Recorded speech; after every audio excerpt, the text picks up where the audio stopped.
Hello guys, আপনারা সবাই কেমন আছেন? আশা করি ভালো আছেন। আর আমিও অনেক ভালো আছি। আমি চলে এসেছি আপনাদের সঙ্গে একটা নতুন রেসিপি শেয়ার করার জন্য।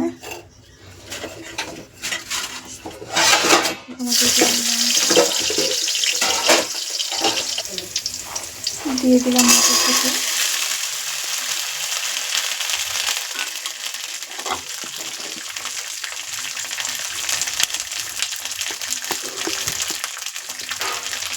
তারপরে দিয়ে দিলাম লবণ,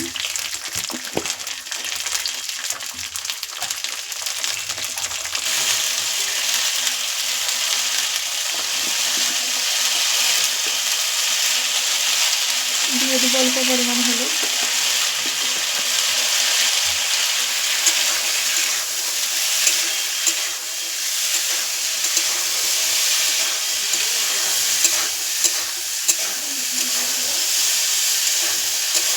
ভিডিওটা যদি ভালো লেগে থাকে সবাই লাইক কমেন্ট শেয়ার করে যাবেন, আর অবশ্যই তো সাবস্ক্রাইবটা করবেন। এরকম করে বেশি মটরশুঁটি ভাজা করে খাওয়া যায়, সেটা খুব সুন্দর খেতে লাগে। বাচ্চারা তো ভীষণ পছন্দ করে এইভাবে যদি ভাজা করা যায়। এই টিপসটা ফলো করবেন।